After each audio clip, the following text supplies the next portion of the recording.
So we're gonna go ahead and get started. Here we are on. Can you guys hear us? Carol, can you hear us all right?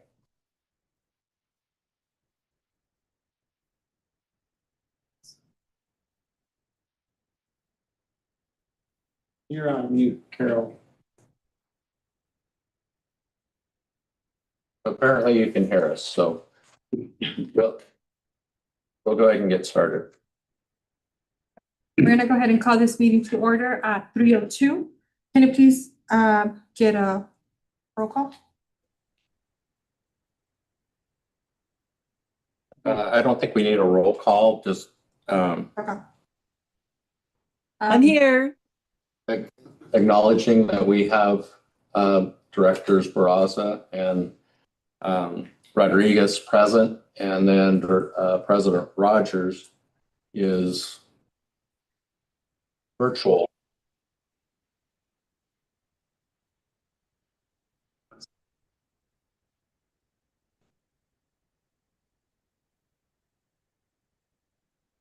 Delayed. Right. Figure it out. A 2-minute delay. A little patience, because we do have a Okay. new person that's. We'll forgive Eric, it's okay. But President Rogers, while we're waiting, just to point out that I'm not sure why we did not have your location listed on the agenda. So you'll be able to listen in. We don't have any action items to vote on, but you'll be able to listen in. Sure. Yeah, no problem. Right, thank you.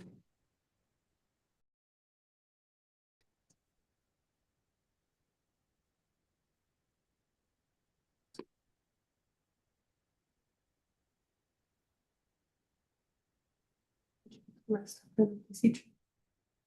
I'm gonna have to work. That's why I had to come over because I had a full 2-day workshop and so. But yeah, I'm really tired of getting stuff. That's good. It's a great phone. That's not a bit better. If I took a little extra day, I didn't know. I thought school was gonna be up on Monday. So I didn't know either. Oh. So there's no school. I was like, okay, I didn't even question it. I didn't see to school. They took a little vacation there. It's So easy it's to okay. school Tuesday. He was and so he had a long weekend. Yeah, that's what was nice. My Monday was really light. I mean, I went to the office. Yeah, that's got caught up on. Good. Else. And today's been pretty crazy. I guess. Tomorrow's like, oh, that's Friday off. My niece is getting married on Sunday. So, When he probably fun. yeah. I was like, no, what are you gonna say? Actually, do it. I think. So what does it? No, we always love $8 brand new outfits. That's a good thing. That's always a plus. Yeah.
a shot here and see if we're going.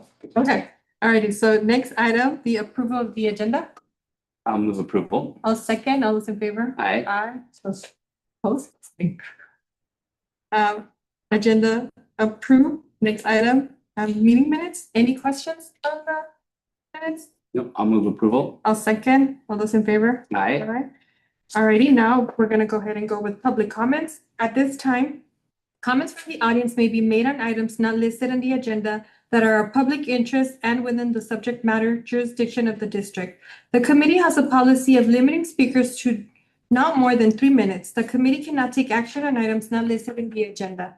Public input may be offered on an agenda item when it comes up for discussion and or action. Do we have any public comment? Anybody? No. Awesome, thank you. So next, old business, we're gonna go ahead and start with an update from Tish Rylander. Hi, everyone. Hi. All right, let me pull up my list here. Okay. I know that, well, it's great to see everyone. I know it's been a while. We had the craziness at the end of session, which makes jumping on meetings kind of tough. And then obviously rolled into a special election in November, early part of this month. Hard to believe that that was not quite 2 weeks ago. It feels like it was a month ago. But I'll just kind of start rolling down the list of the priority legislation and giving a report out on where the governor landed on some of these bills, or if it didn't make it to the governor's desk, why. And please feel free to jump in if you have any questions while I'm working through the list. Obviously, at the top of our list was our sponsored bill, SB 588 by Senator Ochoa Bogue. That bill is technically still alive. It's a 2-year bill, which means if we were able to generate some sort of change in position by the health committee chair, we could potentially try to move the bill as is. That's very uncommon. What I will say is that it is worthwhile to have conversations about some other potential avenues. SB 588 could take on some amendments. And I mention that because we're going to have a leadership change in the Senate. So Senator Limon is going to be taking over officially, I believe, on November 17th. And with that will come some committee reassignments. We know that the Senate Health Committee consultants had pretty strong feelings about SB 588. They won't be going anywhere, even if the chair changes. We know the chair shared in some of those concerns and had a pretty strong stance, so much so that she was willing to go back and forth with the senator over the bill, but did allow the senator to take the bill up, did allow her the opportunity to park it and make it a 2-year bill, as opposed to it receiving an unfavorable vote and essentially not moving any further. So we think it's worthwhile to check back in with the author's office and then see if she's had any conversations, perhaps look at moving in a different direction, like a joint legislative audit request, and then waiting to see what the chair changes would be. If someone is given Senate Health Committee, then there's a possibility that maybe they have a different perspective and would be willing to push back on the committee consultants. So we won't have that information until much closer to January. But I think mid-November, early December, we should have a conversation with Ochoa Bogue. We'll be doing that directly, just to have a backup plan, see if she's got any indication over who may get Senate Health. We believe it will likely be Senator Weber from San Diego. If that is the case, if a change is made, it will likely be Senator Weber Pearson. I don't think she'll be any friendlier. In fact, she may be even less friendly than Senator Menjivar. But may not be a bad idea if she is going to get the committee to have a conversation with her as well and just get her feelings about it directly and at least start a conversation with her because I think she will have, if she is given that committee, she will have it for the foreseeable future. So it'd be good to introduce Desert, explain why we sponsored the bill, what our goal was, and our issues. So I'll continue to talk to Chris about that, but wanted to just provide an update there. Um, a- Before we move from that item, do you have any questions? Okay. I ran into the senator just in crossing at an event, and she did have some ideas on how maybe we could narrow the bill down, where it might mitigate a little bit of the like statewide impact, where it's more of a pilot program for the area, maybe just within Desert Healthcare District or other rural healthcare districts. So if you can, maybe I'm not gonna say you're gonna remind her that she talked to me, right? But if you can incorporate some of no, but that. I'll mention that for sure. And also understanding Senator Weber Pearson from the San Diego area.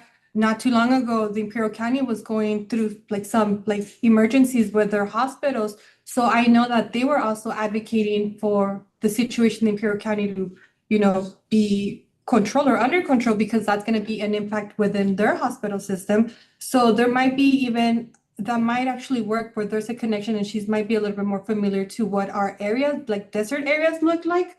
And then the other thing that I had mentioned to the senator was, I believe that we would be open to maybe even hosting some sort of a tour of the district and let the senators or even or at the moment at the Senate, those in the committee, and then eventually, if they were to move forward in the assembly, maybe inviting them to the district to let them know, actually like drive them right from those rural areas to the nearest hospital, and then to make things a little bit more stressful, we do have Yeah. another hospital not too far away that might be closing, right? And so it's just, an urgency. Yeah, So I think that's a great idea. I don't know how much time Senator Weber Pearson has spent doing that. So I love that idea. What I think will be key is if you guys recall after the debate in the hearing on SB 588, we met with the lobbyist, the lead lobbyist for the Emergency Physicians Association. And after that rigorous debate, there was definitely, and if you guys recall, they took an opposed position alongside SCIU. They were much more sympathetic after the conversation. I think that they feel like there's a path here somewhere. As you might recall, the bill originally started off as a pilot program, and we received pushback on that and were encouraged to make it a study. Um, so I think there's a conversation to be had there. I think the emergency physicians are going to be key to working with Weber Pearson, any provider group, but especially one that's already taken a position.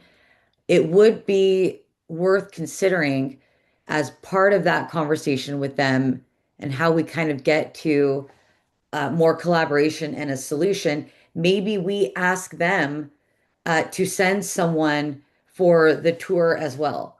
yes, Obviously, great. that changes the conversation a bit as it, as opposed to it just being us or other rural hospitals. But I think it would be helpful to have them there um, and provide that perspective, and that might actually help get Weber Pearson also to do it.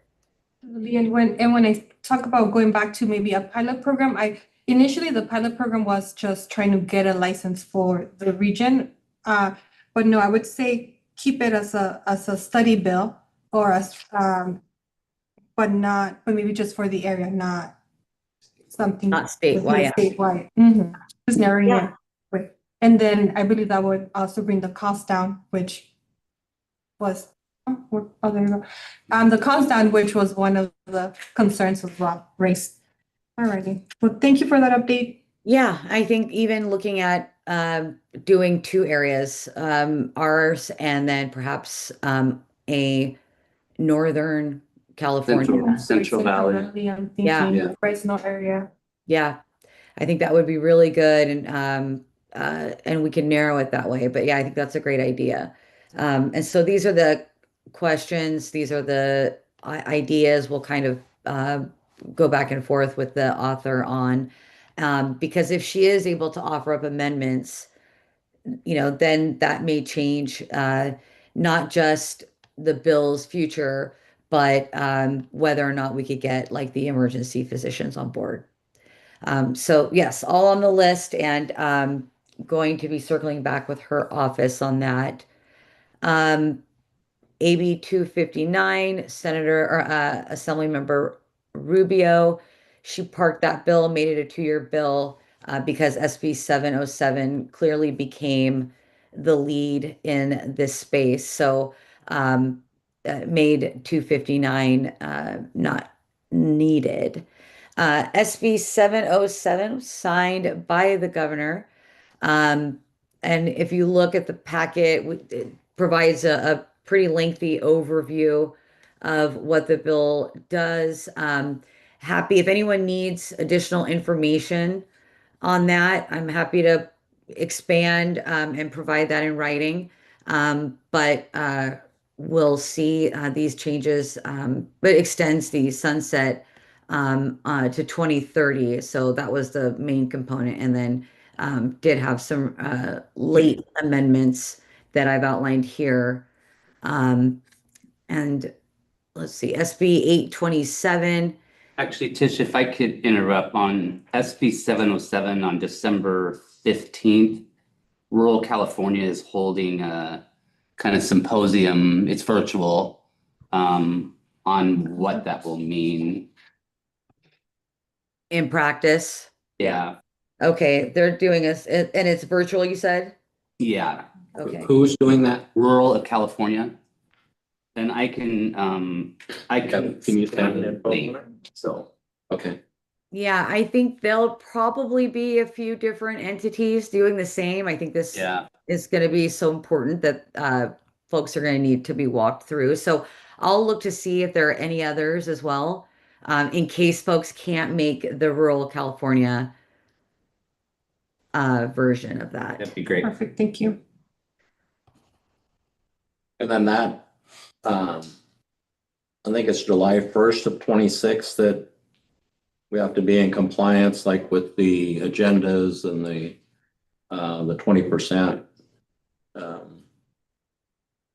Yeah, they gave it a delayed Language rules. implementation on that because normally it would be Jan 1, but they pushed it to July.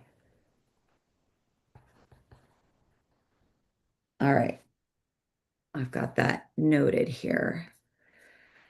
Let's see, back here, SB 827.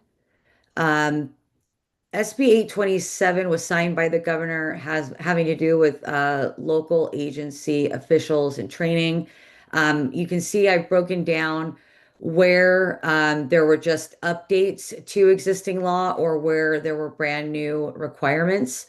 If you notice, when it comes to fiscal and financial training, there are all new requirements there, adding a 2-hour financial training course every 2 years. In that category. And then record keeping and transparency, there are some new requirements there as well.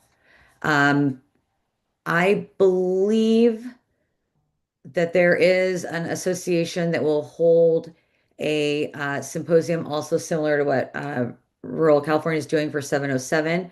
I'll look into that. I don't know if we're members of the local government council, but I have access to some of that information. So, Chris, I'll work with you to get more detailed information. Okay. And if there is a symposium that's available to the public, we'll get that flagged for you guys. Sounds good. That's 827.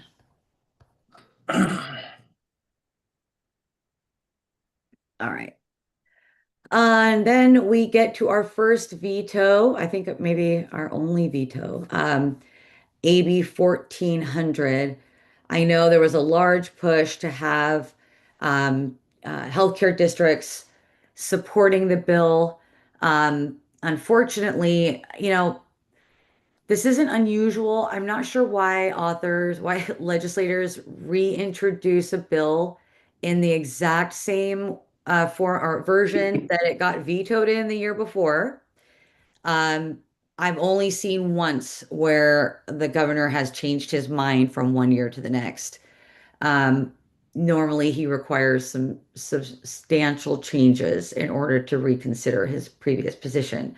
Um, there is the veto message included, but I can summarize essentially, he doubled down on his veto message from the year before, citing budget funding that he approved via the budget for 60 million per year for a grant program for UCs and CSUs. Clearly, in his message, he wants. He doesn't want to recreate the wheel. He wants to develop or expand upon existing partnerships. He wants to really force more coordination, more partnership, and not one-off treatment for community colleges.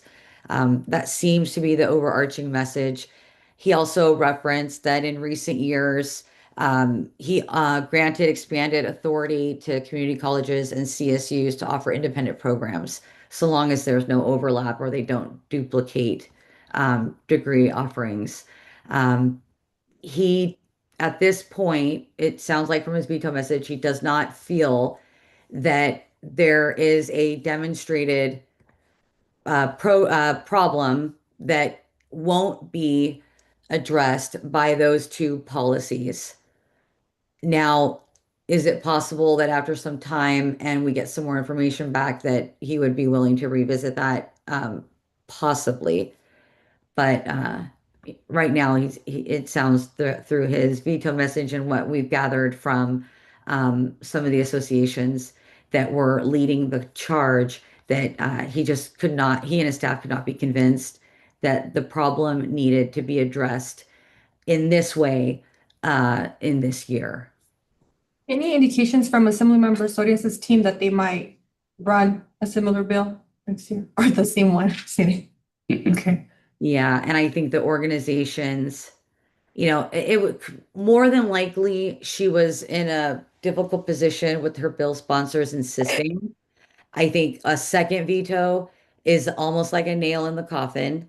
A third would be like, don't even mention this for at least 15 years. Or even a new governor would be like, yeah, it got vetoed 3 times. I'm not touching it. So I would be shocked. But there's a lot of crazy things happening right now, especially in the news today. AB 2449 has passed and helps expand upon in conjunction. Oh, I'm sorry. That was a previous legislation built upon the Open Meetings, Local Agencies and Teleconferences bill that was passed during COVID. 2449 added onto that. 707 is an extension onto 2449. So really, we added that in so that you guys could see the structure of how we ended up where we are today with 707. Thank you. And then on the next item, the legislative session year in review. That's a longer document. Just kidding. We don't need to go through 63 pages. Just kidding. Any highlights on that, or if you have any questions, Kirk, as well? No questions. I'm just wondering, I know a lot didn't happen on housing, but there doesn't seem to be a section in here about that. Housing on our end of legislative session year in review. Yeah.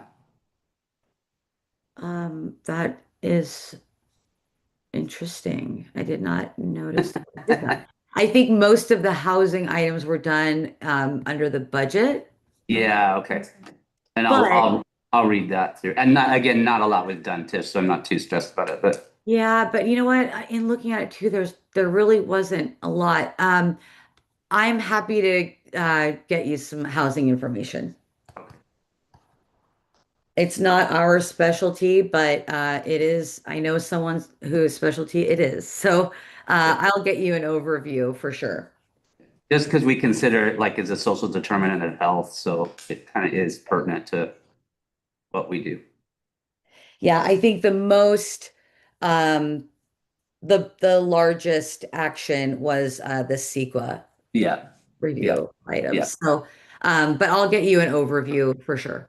Okay, that'd be great. Thanks. Of course. And then, I thank you for flagging that too, so that I can be sure going forward. We look at not just housing, but other social determinants of health and make sure those are included. That'd be great. Um, Obviously, huge emphasis on unfavorable immigration status, reproductive rights.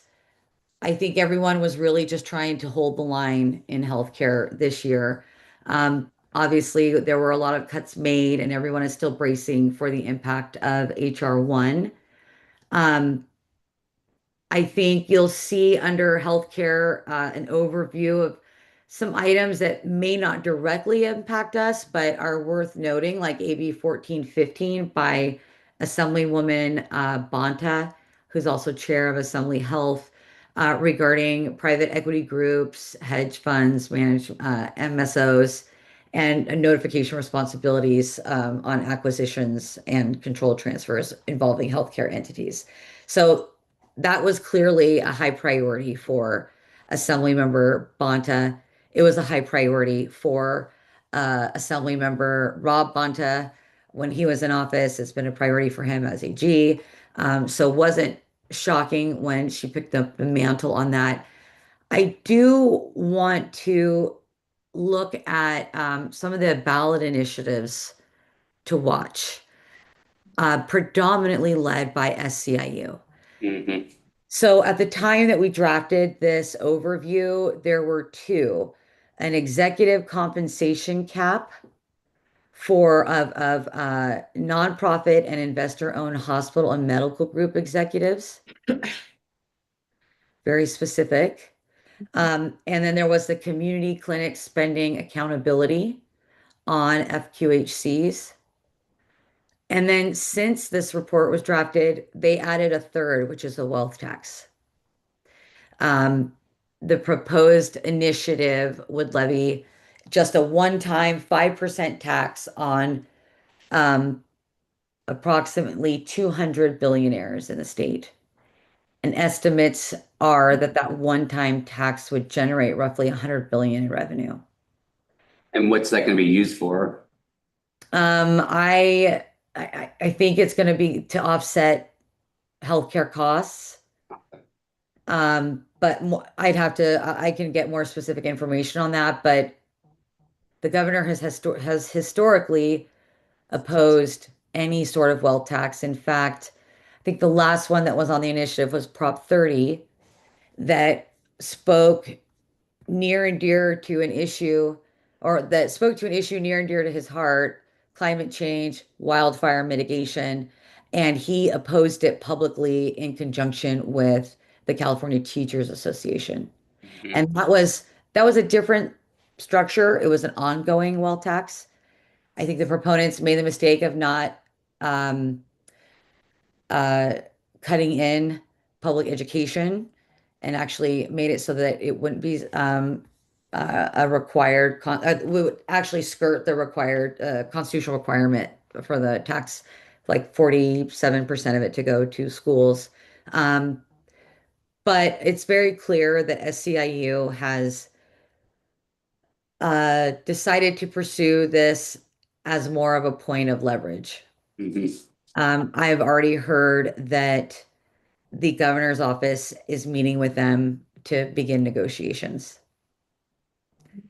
So he doesn't want it on the ballot. He does not want it to qualify. So I'm not sure if he has publicly, I think that's the only initiative that he's publicly made a statement about that quickly also. I think it was like maybe the day of or the next day he said he was going to be opposed to that. Thank you for I'm sorry. that. I was saying thank you for that. Yeah, no problem. And then I also wanted to point out we have a report that dropped just this morning, in fact, from the state controller. They're starting to look at the taxes collected from July 1st to October 31st. The good news, according to Controller Cohen, we're about 10% ahead of what we had projected when they finalized the budget back in June, which is roughly 6.5 billion above expectations. They are crediting uh, AI personal income taxes because of the AI boom. I think the speaker's staff is not willing to consider this increase of personal income tax as sustainable or ongoing. Um, the LAO I'm sorry, it was the LAO that attributed it to the rising tech worker pay. Um, on the flip side, the controller did say that the state was spending about 4% more than it had projected also. Okay. So a lot can change. The speaker's budget guru said he expects there may be considerable differences in deficit projection numbers between now and next June due to the evolving revenue situation and the considerable uncertainty around like the true impact of HR 1. But, in California right now, when it comes to our budget, we have to take the good whenever we can get it. Any questions? No. No. Great Perfect. recap. Thank you. Absolutely. Anything to add under that section? Now we can go maybe speak on Prop 50 just a little bit more or any Yeah, questions? Prop 50, Which was just last week, right? When is Yeah. it? before, yeah, it's been the longest, shortest Yeah, exactly. special election. It really caused, I mean, at the beginning of the year, there was a huge delay in the legislative process because of the fires. Then we got back from the summer break and we had yet another 2-week delay in working the calendar because of Prop 50 and getting that qualified for the ballot. And then once that happened, getting the governor to focus on anything else was very difficult. This was a huge litmus test for along with a lot of the other elections throughout the nation that day, and a kind of a referendum on the Trump administration, but also a statement on Newsom's potential national profile as he looks to the Oval Office. Obviously, it passed overwhelmingly, but initially, when they first polled it, it had terrible polling. The state was not, the electorate was not with him on that. He spent a lot of money on commercials, hardly anything on mail. The no campaign came out of the gate swinging. I think the legislature passed the ACA on a Thursday, and Friday I already had no mail, like no hit pieces in the mail in my house. So the opposition spent a ton of money very quickly and ran out very quickly. And so you didn't see a lot of, I think once session ended and Newsom went on his podcast spree and his talk show spree, it became very clear that the polling was not with them. And I think they just kind of gave up. But we'll see what the longer term ramifications will be on that, on passing that, but it was overwhelmingly approved and very early on with mail-in ballots. So I think that Newsom is very empowered going into this next year, and really, I believe next year and the year after will be about maintaining that momentum however he can, and so it's going to make for an interesting legislative year next year. Especially if they flip the 5 seats, that's especially true. Yes. I would like to talk a little bit. I know it's not on the agenda, but uh, there obviously is a race for governor happening. And obviously there was a big announcement with US Senator Alex Padilla, as you all know, deciding not to jump in the race. So it is the general consensus that we have not seen all of the candidates yet, that there's some that will be jumping out. I think some pretty large names. But until they announce, it's only speculation, and no one really knows exactly who those folks will be. But we've got a already crowded field, and I'll continue to keep you all updated as to deadlines and what the playing field will actually look like in both a Democratic and Republican primary. The primary deadline is in March, right? Yeah. Yeah. Did you get to watch the forum by CalMatters last week? I did not, but my son, I was in Mexico City and my son got married on Friday. So Congrats. thank you. I'm just now coming up for air. And the only news that reached me there was that because of the shutdown, flights were getting canceled, and I was worried about not getting home. But I have attended other forums. And it's been interesting to watch. Did you get to watch it? I did. Few participated. It was what, 1, 2, 3, 5 of them, and it was on healthcare and here in the Inland Empire. It was actually at UCR. So it was pretty good to listen to their answers and just what they had to say to voters, especially because they were very focused on the Inland Empire population. I'm gonna watch that. I'm assuming it was Katie, was Antonio there? Yes. Katie wasn't, Okay. but Antonio was there. Antonio Thurman. Ian Calderon, was he there? No, he wasn't. Okay. It was Betty, Mm-hmm. Antonio Thurman, and just looking out on his name. Former health secretary. Javier Becerra. Yeah, Sarah. I can't remember his name. Yeah. Yes. No, that's a good. I will definitely check that out. I'm glad they're they've been keeping up a pretty brutal pace. I attended an education forum, and yeah, so it's gonna get even more brutal.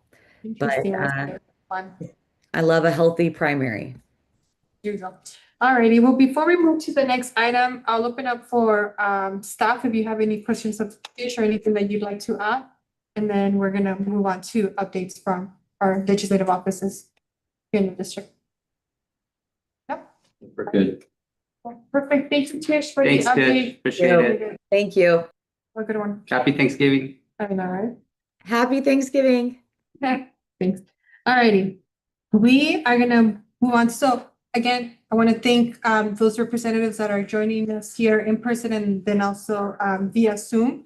Thank you for joining us. More than anything, I was asked over the weekend, what was the purpose of the invitation to our legislative committee? As you know, the very first legislative committee that the district has, and more than anything, we want to build the relationships around legislation just because we believe that it's of highly importance. And so we're opening a space or a table for you to give updates on what your office or your legislator is working on. And then also to let us know and open the door, right, to let us know how we can be of support within legislation, support that would go through our committee, right? And then the full board supports, then we would be able to have an official stand on a piece of legislation.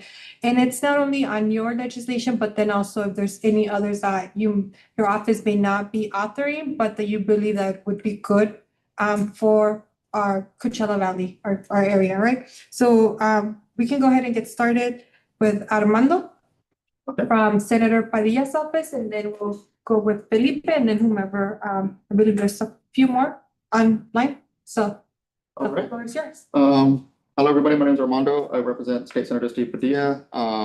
With that background information, I will be better prepared next time for those talking points. But what I have in front of me right now is just some of our wins since we are out of the legislative session, excuse me.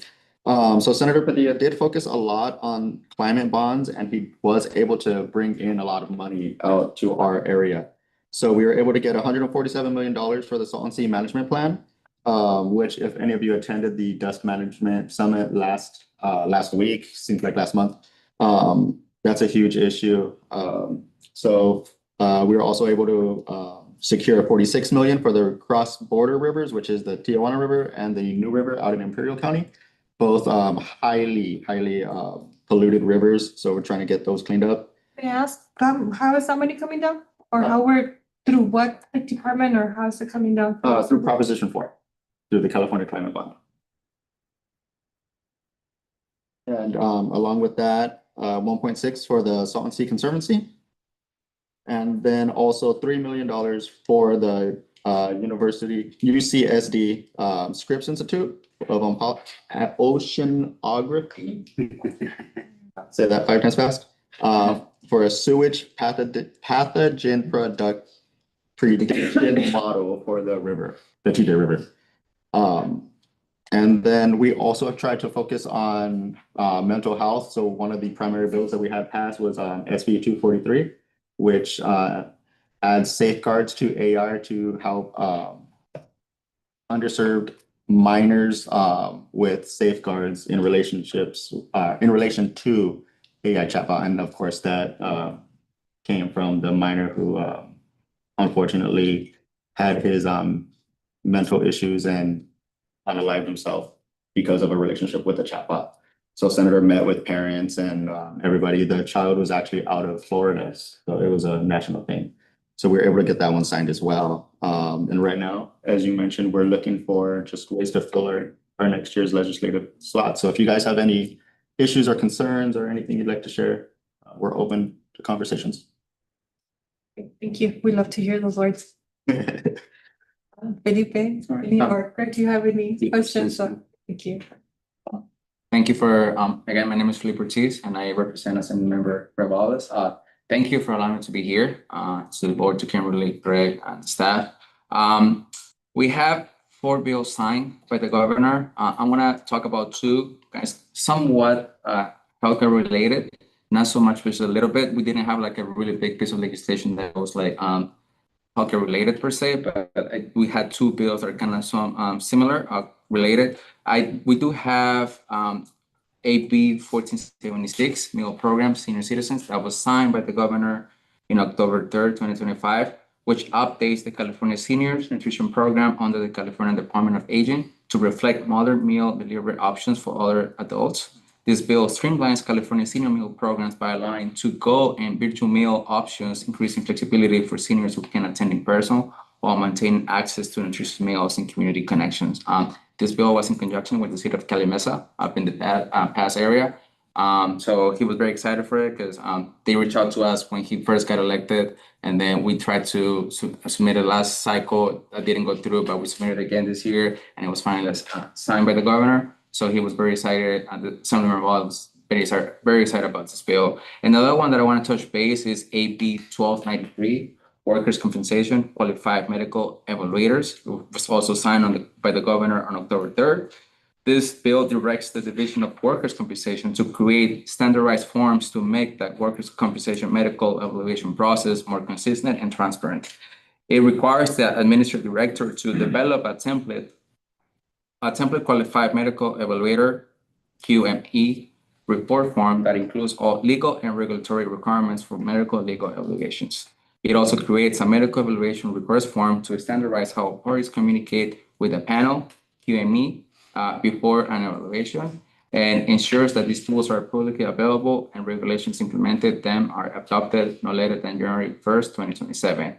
So in recap, this bill modernize and standardize the workers' compensation medical evaluation process by requiring the state to develop official forms that improve communication, consistency, and efficiency between injured workers, employers, and medical evaluators. So that was one of like a big bill that was kind of somewhat public related.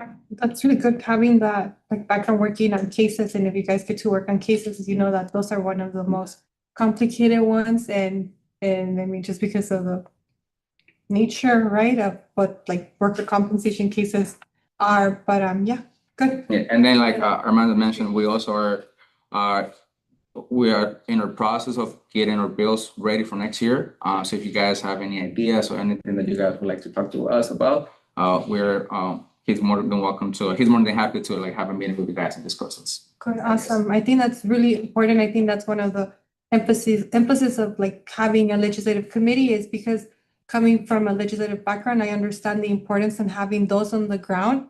Not just necessarily have an official role as a sponsor, but just being able to go back and say like this bill, it's a district bill and this organization or this district or this, entity in my district is able to back us up and can attest right to why this bill is needed. So thank you. And I appreciate you both being here. And if I may add on that, one thing I'm thinking if can be incorporated is some more emphasis on rural. I know we've got the federal freestanding emergency department, but any kind of legislation that can support rural emergency hospitals or facilities to assist in our rural areas. Perfect. Thank you for letting us know. And then online we have.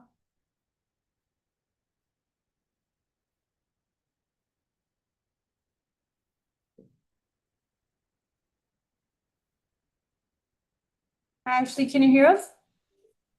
Can you guys hear me now? Yes. Sorry, I was muted. Good to see all of you. Ashley Ann is Chief of Staff for Assemblyman Jeff Gonzalez. Don't want to have to repeat everything that Armando and Felipe mentioned. We signed on to co-author all, if not all of those bills that they mentioned. In regards to any legislation for the upcoming year, we're still mapping up our legislative package. So I actually just sent Andrea an email, Chris, to connect with you and the assemblyman to talk about any priorities because we still have, space and we want to be district focused. So we'll be in touch soon about that. Thank you. Thank you for joining us. Any questions? No, only comment is, have we had discussions about a companion bill to our standalone, I forget the number, but with the assembly members and the senator? No. No, I mean, I think there's been some communication per se, but it's been mostly with Senator Ochoa and Senator Padilla's office, but not wondering if that's something we might think about pursuing. I'll defer to you as one who's, I'm more federal than state. That's why we love having you here. Just because sometimes there's a little bit more, it might help tamp down some of the opposition a little bit if there's a companion bill on something like that. So. And I believe that we should, and I think that has to be determined after a conversation with the senator, right? Because at the end, she might not want any amendments, or she might want an amendment. So I think we're gonna have to do that first, and then try to garner support. If either another bill or just knowing that it's gonna have support if it passes to the assembly, because that's another hurdle. So just to put that in your ear, that I believe we did obtain some. Well, I know we requested letters of support, but due to the political component of that. So I think our assembly members are aware. Yeah. But, giving letters of support. And I agree with Kimberly is that we'll finalize with the senator first and then seek, if that's a possibility. We can go. Yeah. Thank you. Yes. What was the number of the bill with the seniors and the healthy food. Yes, that. AB 1477, oh, 76 or AB? AB Yeah. 1477. 76. Yeah, AB 1476. Is that, are you like leveraging Meals on Wheels then for something like that, or?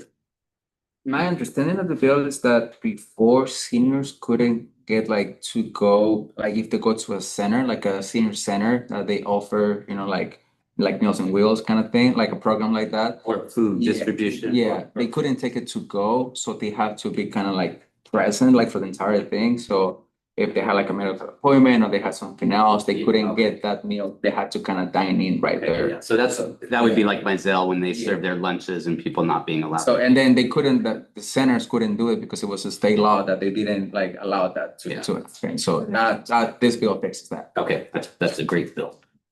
Perfect, thank you. Any other questions? No? Any questions from the public? Any updates? No? Alrighty, well then, we're gonna go ahead and adjourn the meeting at 3:53. Thank you. Thank you guys for coming. We gotta go to another one, so. Yeah, I know.